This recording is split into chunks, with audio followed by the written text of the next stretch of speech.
Hello, my name is Josh from Cyclones Oz, and I've got a detailed weather forecast update in the situation regarding thunderstorms and rainfall through parts of Queensland and a developing monsoonal low offshore from Western Australia.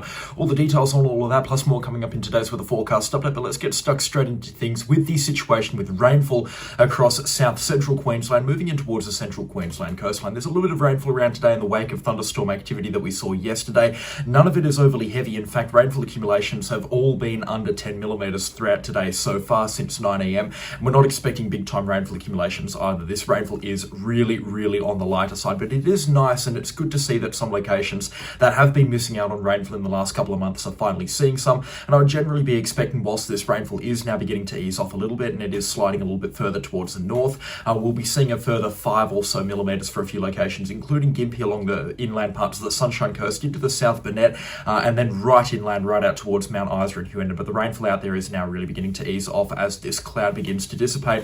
We will be tracking the chance of a few thunderstorms, some of which could be severe north of Rockhampton up to Mackay in the next couple of hours or so. We might be seeing some strong thunderstorm activity there, and convective forecast modelling has been has been very favourable to some strong thunderstorm activity. However, we should be beginning to see some thunderstorms starting to fire up around the Rockhampton and the Ogmore area. It's now about 1 o'clock, and none are looking to do so. So a couple of thunderstorms are on this outlook here. We could be talking about a few strong ones in a few areas, in particularly towards the north of Rockhampton up to Mackay as mentioned, and some of which could be severe. We've got some pretty decent convective available potential energy values, so the instability is good today, but I don't really expect anything too crazy to pop off, just considering that conditions are kind of only halfway there for severe thunderstorm activity, if that makes sense. Looking at the convective sounding here, you can see this blue line really splits away from the red line, which means dew points are really unfavourable for severe thunderstorms above the 500 HPA line, and I do think that there's just going to kind of be stratus bank type thunderstorm activity. So we've got that thick band of cumulus and stratus clouds that's moving across Queensland, and that may intensify as it moves closer to the coastline, picking up a little bit more moisture here coming off the Coral Sea, and that could throw out a thunderstorm or two, and you can already see a couple of heavier showers are beginning to develop, and I think that is what we're expecting in the way of storm activity today. So whilst the forecast models do at times look very aggressive, I mean particularly the one that I just showed you from the convective forecast modeling, that very aggressive for thunderstorms, I don't think we're going to see anything crazy or wildly severe later this afternoon again, because convective available potential energy values today are in the toilet, for lack of a better term. They're really appalling for these severe thunderstorm chances, particularly by Queensland standards. Really disappointing here. So no thunderstorms or no wild severe thunderstorms are expected up here, but we may still see a thunderstorm or two, and we might even see some heavier showers that drop anywhere between 10 to 30 millimetres of rainfall. For the most part though, expect the type of rainfall that we're seeing across more central parts of Queensland right now. Along this band here, we're seeing falls between that 5 to 10 millimetre mark, and that's what's going to translate into the central Queensland coastline, with parts of the Capricornia coast right down to Bundaberg expecting a few showers later on today. But this rainfall is really beginning to thin out and weaken off, and as you can see on the forecast models, there's not an awful lot that is going to be developing around the Capricornia coastline. It's just going to mainly happen towards the north of the Capricornia coastline into the Ogmore and the Wide Bay area up towards Mackay. So yeah, I wouldn't be expecting anything flash in the way of rainfall in those areas. The good news is rainfall is going to come to Queensland, and we're looking at some pretty big rainfall accumulations on the later parts of this forecast period here. 10-day accumulations between the 12th of November out to the 22nd of November are looking really healthy for a few spots in central Queensland. A lot of these places here could be looking at anywhere between 50 to 120 millimetres, and some good rainfall accumulations are also expected through parts of the Cape York Peninsula as well. As that easterly flow off the Coral Sea begins to pick up, we could be looking at falls here on the eastern side of the Cape York Peninsula, anywhere up to 300 millimetres for one or two locations. And it normally is about this time of the year when rainfall accumulations do begin to pick up for the Cape York Peninsula.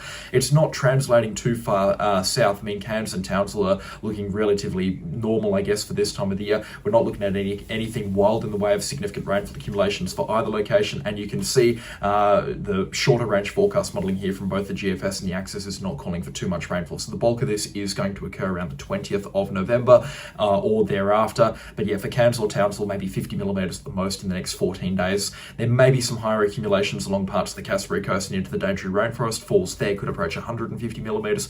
Generally speaking, when we see easterly flowing rainfall like the type that we're seeing here on the forecast models, those places, because of their mountainous topography, they really pick up some significant rainfall accumulations, and generally speaking, or from my experience, it's between 2 to 4 times higher than what surrounding areas around Cairns and Townsville pick up, depending on the rainfall event that is coming through. If they get convergence zones, sometimes they can see up to 10 times more rainfall than surrounding larger population centres such as Cairns or Townsville. But the main story story is, as mentioned, through parts of central Queensland, we're expecting some pretty big rainfall accumulations, and a lot of it's going to come from thunderstorms, but a lot will also come from that kind of big northwest cloud bands type stuff that's beginning to get itself going because of that extremely strongly negative Indian Ocean dipole. So just playing this through here, you can see as we push through Wednesday the 12th of November into Thursday the 13th, a couple of thunderstorms expected through parts of central Queensland and into western Queensland, west of a line between Charleville and Longreach. Maybe you might see some strong thunderstorms out there as well. That could be an interesting feature. Friday, we'll see some thunderstorms developing closer to the New South Wales-Queensland border, and then over at New South Wales might be in for a pretty decent severe thunderstorm outbreak, particularly around Dubbo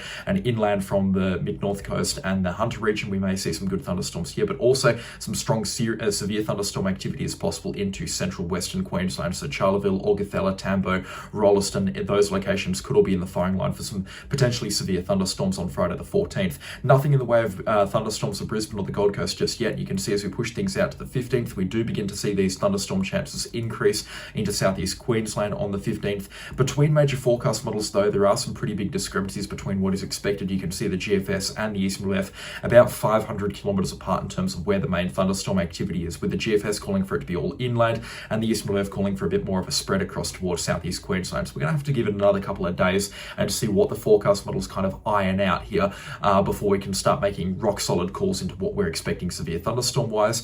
But I'd also like to add the conditions are good, but they're not great for severe thunderstorm activity. So in some of the more favourable pockets here, which will be down along the Queensland-New South Wales border, you can see the atmosphere is looking pretty dry, all things considered. There's not an awful lot of moisture. There's no mid-level dry slot. The top end of the atmosphere looks pretty dry as well. Wind shear is okay, but it's not great. So all in all, it's not a very good environment for severe thunderstorms on Saturday at this point in time. Now, of course, conditions can change, and generally we see a decreasing trend in terms of, or an increasing trend rather, in terms of severity for these thunderstorms as the forecast models begin to iron out and hash out some of those details. But I really don't think that we're looking at a major severe thunderstorm outbreak on Saturday or Sunday once again. In fact, it's probably going to be very similar to what we've seen so far this weekend across Queensland and New South Wales. Sunday may bring one or two strong thunderstorms, particularly towards northern parts of Queensland and northwestern Queensland. Some strong severe thunderstorm activity is expected, and we'll have some pretty decent instability values as well, pushing into parts of the Sunshine Coast on Sunday the 16th of November. So that might create the risk of one or two strong thunderstorms into the Sunshine Coast. But again, it looks like a lot of dry areas can be coming out of the west, and you can see the environment is still very, very dry on Sunday, which is an interesting aspect of the forecast. It's not something we normally see at this time of the year. The environment through southeast Queensland is typically very, very wet at this time of the year. But yeah, in terms of kind of a holistic summarization of what we're expecting next weekend, nothing flashes on the cards, but definitely a couple of thunderstorms will be scattered around here and there, a few showers for southeast Queensland as well. And if you do get hit by thunderstorms, you could be looking at some pretty significant rainfall accumulations as well. Monday, storm activity ramps up over in the western parts of Queensland as a low pressure system gets itself going, and this is where the rainfall is going to start. We're expecting very widespread moderate rainfall to extend through parts of Queensland, much more widespread than what we're seeing today. Lots of cloud coverage is expected, so severe thunderstorm activity is going to be pretty hit or miss, but some strong thunderstorms are possible around this low pressure system. And you can see as this begins to track further out towards the east, it drags all of that rainfall with it. And through Monday and Tuesday, the 17th and the 18th of November, some pretty significant rainfall accumulations are going to be possible. Widespread falls between 25 to 50 millimetres, with scattered accumulations to 75 millimetres possible. And this goes for southern Queensland, including Charleville, Roma, Toowoomba, Warwick, and then into southeastern Queensland through Brisbane and the Gold Coast at this point in time. Some great rainfall accumulations are on the cards there. Pretty much anywhere within this circle that I'm drawing here, excluding the Capricornia coastline, and I'll leave New South Wales out of this forecast because details are still pretty murky, but anyone in this circle here, as this low pressure system tracks from west to east, we could be talking about widespread accumulations approaching that 50 millimetre mark. Very, very healthy indeed. That would be absolutely fantastic to see. Half-decent rainfall accumulations are also expected as another low-pressure system drags itself through the Bass Strait, which will happen sometime between the 16th out to the 19th of November, and that's going to provide a couple of days of stormier weather on next Sunday, Monday, and Tuesday down in southeastern Australia, so this could provide some more much-needed rainfall accumulations for parts of Victoria and Tasmania as well, and you can see rainfall accumulations looking very, very healthy at this point in time as well. Monsoonal activity is expected to kick up across northwestern WA as well. Major forecast models have been pretty consistent consistent with at least some kind of monsoonal low pressure system developing around Christmas Island in the next few days and then tracking towards the West Australian coastline.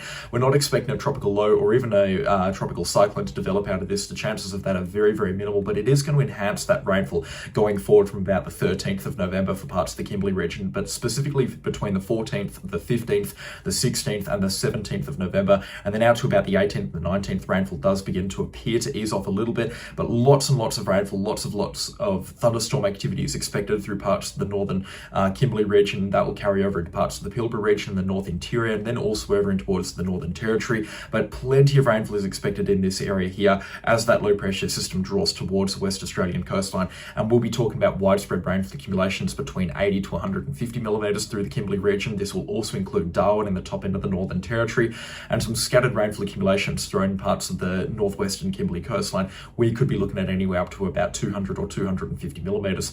Then after that, a low pressure system is forecast to develop in towards central parts of WA, and that will track through central parts of WA, through the South Interior and over the Great Central Road, for example, and we could be seeing some decent rainfall accumulations developing out of that as well. Details on that are still pretty murky. We will definitely see that low pressure system, but depending on where it develops, if it develops further south, there's not going to be much moisture associated with it, but if it develops a little bit further north, it will likely be a lot wetter, and we could see some pretty significant rainfall accumulations, but it is going to be dependent, like I said, on where this low pressure system does develop. Further south, drier; further north, wetter and stormier, and this could mean some good rainfall as well for Central Australia. So around the 20th of November, if you're travelling through parts of Central Australia, watch this space closely, because if that sort of rainfall does come through more than 50 millimetres, they'll close the roads off for an extended period of time. That type of rainfall generally wreaks havoc on the road network through parts of Central Australia, so good idea to keep close tabs on that. But as you can see throughout much of Australia, it is an increasingly turbulent picture. There's a lot of rainfall, there's a lot of low pressure, there's a lot of thunderstorm activity expected. Of course, Queensland at this time of the year is stealing the show with a lot of rainfall activity there, but we've also got plenty across northwestern WA and the Kimberley region, and then into the Northern Territory, as we've talked about. Also low pressure system possible into the central parts of Australia, and rainfall ongoing for parts of Victoria and into the Snowy Mountains and Blue Mountains as well. So really good to see. It's been a pretty dry spring, so to see the end to spring return to the above average rainfall that we were expecting, to see all these forecasts coming true with much above average rainfall anomalies, it is very, very good to see indeed. But I'm going to leave this forecast update here. I do hope that it's not too late. It's definitely not a today focused forecast update, which is good because there's not much going on today. But if you have enjoyed this forecast update, then of course please do consider leaving a like and subscribe to the channel as well if you haven't already. But that's going to be it from me today. A special shout out to the channel sponsors. Their names are on screen right now. Could not run the show without them, and I'll catch you on the next storm. Goodbye.